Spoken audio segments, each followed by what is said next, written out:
अस्सलाम वालेकुम viewers, how are you. उम्मीद करता हूँ कि आप सब खैरियत और सेहत के साथ होंगे।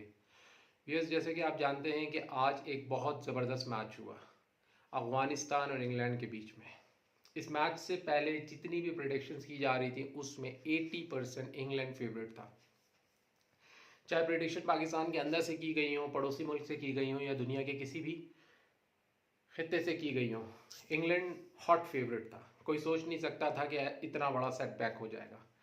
लास्ट मैच में इंग्लैंड जब ऑस्ट्रेलिया के खिलाफ मैच के अंदर उतरा था तो एक बड़ा टोटल लगाने के बावजूद ऑस्ट्रेलिया ने एक बहुत ही उम्दा चेस करके उस इंग्लैंड को वहां पर शिकस्त दी। लेकिन दोस्तों, उस मैच के बारे में आप ये नहीं कह सकते कि बहुत बड़ा अपसेट हो गया, क्योंकि आगे भी ऑस्ट्रेलिया था। अब ऑस्ट्रेलिया इंग्लैंड दोनों एक बराबर की टीम है, लेकिन यहाँ पर इंग्लैंड के सामने था अफगानिस्तान। कोई भी नहीं सोच सकता था कि अफगानिस्तान इंग्लैंड को इतना बड़ा टारगेट देगा पहाड़ जैसा, और फिर इंग्लैंड उसे चेज भी नहीं कर सकेगा। खैर, एक बहुत ही इंटरेस्टिंग मैच चैंपियन ट्रॉफी का। अभी तक जितने मैचेस हुए हैं उसमें ये दूसरा इंटरेस्टिंग मैच है। पहला इंग्लैंड ऑस्ट्रेलिया का था और दूसरा ये। अगर इंटरेस्ट के लिहाज से देखा जाए, एक उम्दा मैच फिनिशिंग के लिहाज से देखा जाए, तो ऑस्ट्रेलिया वाला मैच सबसे बेस्ट था और उसके बाद ये सेकंड बेस्ट। दोस्तों, इस मैच में हुआ क्या? इस मैच में अफगानिस्तान जो है वो पहले बैटिंग करता है और उसकी सिर्फ 3 विकेटें गिर जाती हैं 39 के रन पे 8 ओवरों में। वहां से अफगानिस्तान स्ट्रगल करना शुरू करता है। ये वो मोमेंट था जब ऐसा लग रहा था कि अफगानिस्तान की टीम ज्यादा से ज्यादा पौने 200 बना सकेगी, क्योंकि ऑफ कोर्स आगे इंग्लैंड थी, उसकी बॉलिंग थी, इंग्लैंड की फील्डिंग बहुत अच्छी थी, तो आप एक्सपेक्ट नहीं कर सकते कि इंग्लैंड जो है वो बहुत ज्यादा या एक्स्ट्रास देगा या फील्डिंग जो है में कैचेस छोड़ेगा या फील्डिंग बेकार करेगा जिसकी वजह से अफगानिस्तान इस मैच में वापस आ सके। लेकिन किसी ने सोचा ही नहीं था कि एक इतनी जबरदस्त पार्टनरशिप जो कि जरदान और शहीदी के बीच में हुई, और उन्होंने आहिस्ता आहिस्ता मैच का मोमेंटम बनाना शुरू किया और वो लेके गए मैच को आगे 30वें ओवर तक।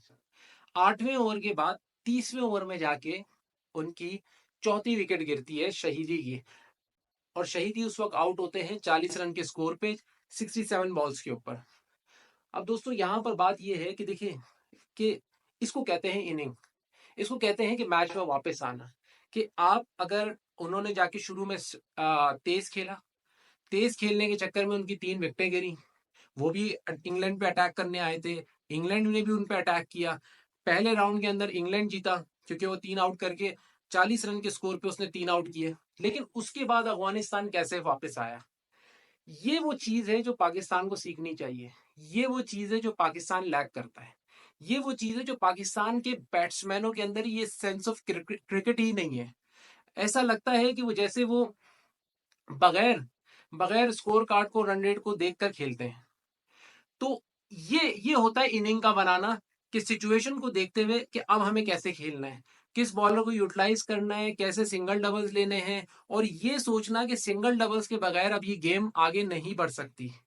Dot dot dot dot dot, और फिर हम ये सोचें कि कोई हमें एक लूज बॉल मिले और हम उस पर चौका मार दें, उसकी वजह से कोई भी टीम मैच से बाहर हो जाती है। इन्होंने भी डॉट बॉल्स खेली हैं, लेकिन ये हर ओवर में 3-4 का स्कोर लेकर आगे चलते रहे।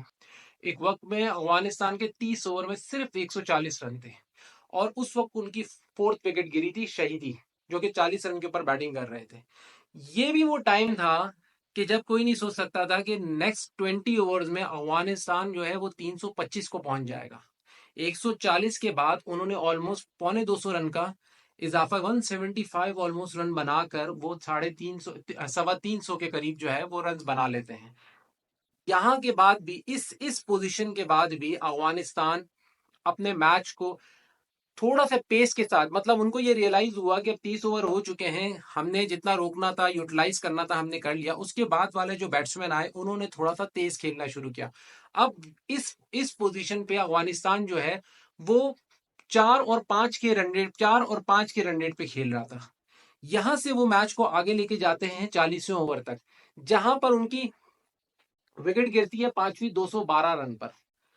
अब देखिए मैच कितना कितना आहिस्ता आहिस्ता आहिस्ता आहिस्ता करके दोस्तों मैच किस तरीके से बनाया।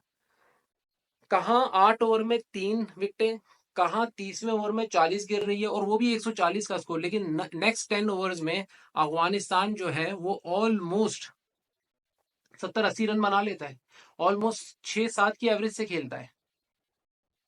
इसको कहते हैं इनिंग बनाना। अब उनके पास विकेटें भी थी, अब वो मैच में वापस भी आ चुके थे। अब उनको ये भी नहीं था कि अब हम लोग कि हमारे पास पीछे विकेटें नहीं है। उस मोमेंट पे मोहम्मद नबी आके, और मोहम्मद नबी की मैं तारीफ करना चाहूंगा कि देखिए डेडिकेशन क्या होती है। ये होती है डेडिकेशन के एट द एज ऑफ 40 उनकी फिटनेस देखें और उनकी अपनी मुल्क से कमिटमेंट देखें। एक निहायत ही तेज तरीन 40 रन बना के वो जाते हैं सिर्फ 27 बॉलों पर, और उसकी वजह से अफगानिस्तान का जो स्कोर है वो 325 के करीब पहुंच जाता है, और इंग्लैंड के खिलाफ एक ऐसा टारगेट देने में वो कामयाब हो जाते हैं जिस पे अब उनको एतमाद था कि हम इसको डिफेंड कर सकते हैं। अगर ये टारगेट 270 280 या 300 के करीब भी होता तो इंग्लैंड के लिए ये ज्यादा चेजेबल था बनिस्बत 325 के। अभी भी देखें इंग्लैंड सिर्फ और सिर्फ 8 या 10 रन से हारा है, तो 300 तो इंग्लैंड आराम से चेस कर लेता। इस पूरी इनिंग को, यानी कि वो मुश्किल हालात से लेकर एंड तक जिस बैट्समैन ने एक एंड को संभाला और उस एंड से विकेटें नहीं गिरने दी, और बल्कि शुरू में वो बहुत स्लो खेले, लेकिन बाद में जब मैच के अंदर अफगानिस्तान वापस आया तो उन्होंने अपना स्ट्राइक रेट बढ़ाया और फिर एक शानदार सेंचुरी, सिर्फ सेंचुरी नहीं, 150 प्लस रन यानी कि 177 रन वो बना के गए 146 बॉल्स पे। दोस्तों 30th ओवर तक ना उनका स्ट्राइक रेट था 40-50। वो डॉट बॉल्स भी खेल रहे थे और सिंगल डबल भी कर रहे थे। वो टाइम था जब उनके बैट्समैनों ने और खास तौर पे जरदान ने ये रियलाइज किया कि यहाँ पे विकेट नहीं देनी, लेकिन विकेट के साथ साथ डॉट बॉल्स भी नहीं खेलनी। ये होता है इनिंग को डेवलप करना। ये होता है कि इनिंग के अंदर ये रियलाइज करना कि इस मुश्किल सिचुएशन में हमने 5 से 10वें ओवर तक कैसे खेलना है, 10 से 15वें ओवर तक कैसे खेलना है, 15 से 25 ओवर तक कैसे खेलना है।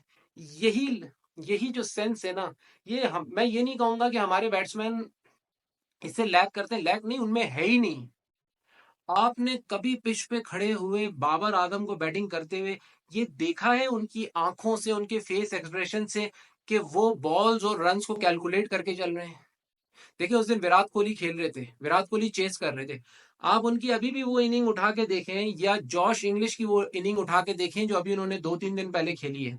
आप उनकी वो इनिंग उठा के देखें, दोनों के आप फेस एक्सप्रेशंस को आप गौर करें उस इनिंग के अंदर, आपको नजर आएगा कि वो कैलकुलेशन, उनके चेहरे पे कैलकुलेशन चल रही थी। एक बैट्समैन जो कैलकुलेट करके खेल रहा होता है उसके चेहरे पे आपको कैलकुलेशन नजर आ रही होती है। उसका एक परेशान चेहरा कि कितनी बॉलों पे कितने रन बनाने हैं, इस ओवर में कितने रन आए हैं, अगले ओवर में हम कितने रन निकालें, ये आपको नजर आ रही होती है। आपको ये कैलकुलेशन, ये परेशानी कभी भी ना रिजवान के चेहरे पे नजर आएगी, ना बाबर आजम के चेहरे पे नजर आएगी। और बाकी तो देखें न्यू कमर्स हैं, इसलिए मैं उनको कुछ नहीं कहूंगा। जितने भी हैं, तैयब ताहिर है, सलमान अली आ गए हैं, इनके ऊपर तो अभी बात नहीं की जा सकती क्योंकि ये न्यू कमर है। और जो दो हमारे ओपनर्स हैं वो तो खेल ही नहीं रहते। लेकिन coming back to the match of Afghanistan, मैं ये बता रहा था कि 177 रन की इनिंग, उस इनिंग ने अफगानिस्तान को दोबारा से मैच के अंदर स्ट्रांगली स्ट्रांगली खड़ा कर दिया। अब अफगानिस्तान के पास एक बेहतरीन टोटल था डिफेंड करने के लिए। देखिए उन्होंने अपने पास विकेटें भी बचा ली, जिसकी वजह से मोहम्मद नबी को एडवांटेज हुआ, उन्होंने आके आखिर में हिट किया एक बड़ा टोटल बनाने में, जिसमें अफगानिस्तान कामयाब हुआ। दोस्तों उसके बाद इंग्लैंड की बैटिंग शुरू होती है। इंग्लैंड अपने ओपनर्स के साथ ग्राउंड में उतरता है और एक शानदार आगाज करता है। एक के बाद एक उनकी विकेट गिरती रहती है, लेकिन वो रन रेट को रुकने नहीं देते हैं। 4-5 4-5 5-6 के रन रेट से वो खेलते रहते हैं। उनको ये पता था कि हमें एट द एंड अगर कोई चीज तंग करेगी तो वो ये रन रेट है। अगर बॉलों का डिफरेंस बहुत ज्यादा हो गया तो उसको हम कवर नहीं कर पाएंगे।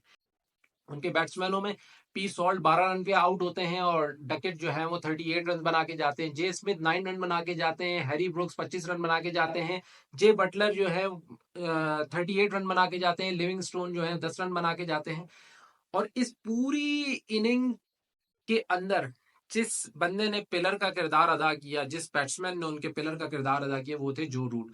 वहां पर जरदान एक एंड पे खड़े हो गए और उनके पूरे इर्द गिर्द जो बाकी प्लेयर्स खेलते रहे, यहाँ वो किरदार जो है जो रूट ने अदा किया। ऑफ कोर्स व्यूअर्स, जो रूट एक one of the top batsman right now in the world है। जहां विराट कोहली का नाम आता है, वहां जो रूट्स का भी नाम आता है। तो one of the top batsman से आप यही उम्मीद कर सकते हैं कि वो क्रूशल मैच में अपनी टीम के लिए खड़ा हो। इंडिया में विराट कोहली ने अपनी जॉब डन की, यहाँ पर जो रूट खड़े हुए अपना कैरेक्टर शो किया। लेकिन यही अफसोस की बात है कि जहां जितना प्रेज हम बाबर आजम को करते हैं, उनका वो कैलिबर नहीं है। किसी एक मैच में मुझे तो याद नहीं पड़ता कि बाबर आजम खड़े हुए हो।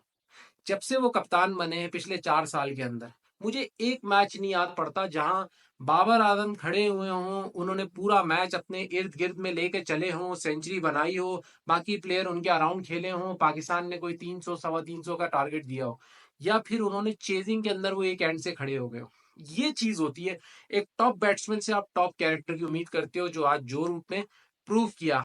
अनफॉर्चुनेटली इंग्लैंड ये मैच सिर्फ 7 रन से हार गया। लेकिन दोस्तों, फर्क ये नहीं पड़ता कि इंग्लैंड हार गया, फर्क ये पड़ता है कि मैच कैसा हुआ।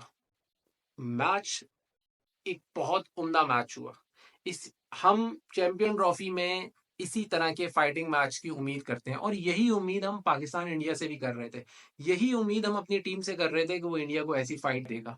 अफगानिस्तान, जो कि अभी 10 साल पहले क्रिकेट, इंटरनेशनल क्रिकेट के अंदर दाखिल हुआ है, और उनका लेवल देखें आप कि वो मेहनत करते करते कहाँ पहुंच गए, और हमारी टीम जो है वो कहाँ से कहाँ पहुंच गई है। चैंपियन ट्रॉफी के विनर्स हैं हम, और इस चैंपियन ट्रॉफी में हम अपनी ट्रॉफी को डिफेंड कर रहे थे, और विनर्स जो हैं वो लास्ट पोजीशन के ऊपर, और टूर्नामेंट में सबसे पहली निकलने वाली टीम बन गई, वो भी अपने होम ग्राउंड पे। मेरे ख्याल से ये भी रिकॉर्ड होगा कि होम ग्राउंड पे आज तक कोई टीम टूर्नामेंट से सबसे पहली दफा नहीं निकली होगी।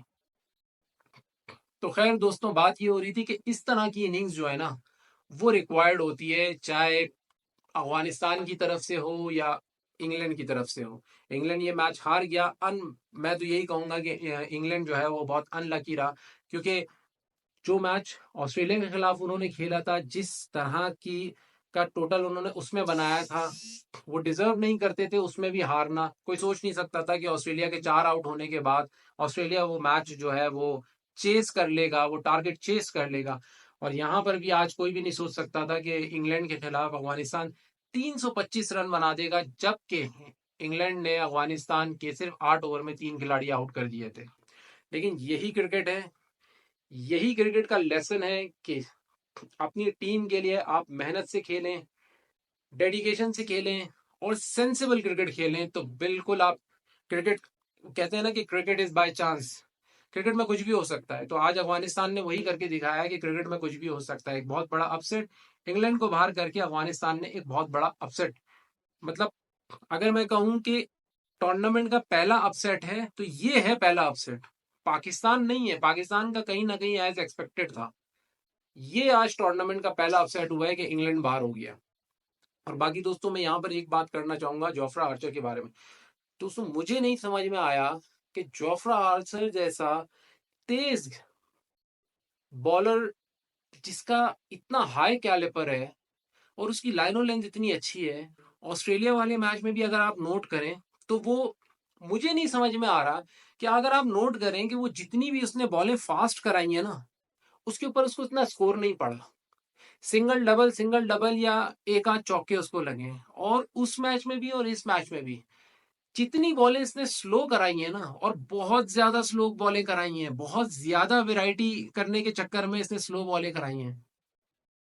ऑस्ट्रेलिया वाले मैच में भी स्लो बॉलों पे उनको कम से कम 30-40 रन पड़े हैं, और इस मैच में भी उनको कम से कम 50 रन के करीब या 30-40 रन उनको स्लो बॉलों पे पड़े हैं। तो मुझे ये नहीं समझ में आ रहा कि जोफ्रा आर्चर जब खुद बॉलिंग करा रहे थे तो उनको नहीं नजर आ रहा था कि मेरी तेज बॉलों पर जो बैट्समैन है वो बड़ी हिटें नहीं मार पा रहा है, वो चौके छक्के नहीं मार पा रहा है, सिंगल होता है, डबल होता है, और मैं जब स्लो कराता हूं तो वो सीधा छक्का जाता है, चौका जाता है। तो ये एक बहुत बड़ी मिस्टेक हुई है जोफ्रा आर्चर से। हालांकि जोफ्रा ने ही 3 आउट किए अफगानिस्तान के शुरू में, उस वक्त उनको बहुत कम रन पड़े थे, और फिर बाद के स्पेल में जिस तरीके से अफगानिस्तान ने उनको मारा है, और सारी स्लो बॉलों पे मारा है, अगर आप देखेंगे तो सारी ही स्लो बॉल हैं।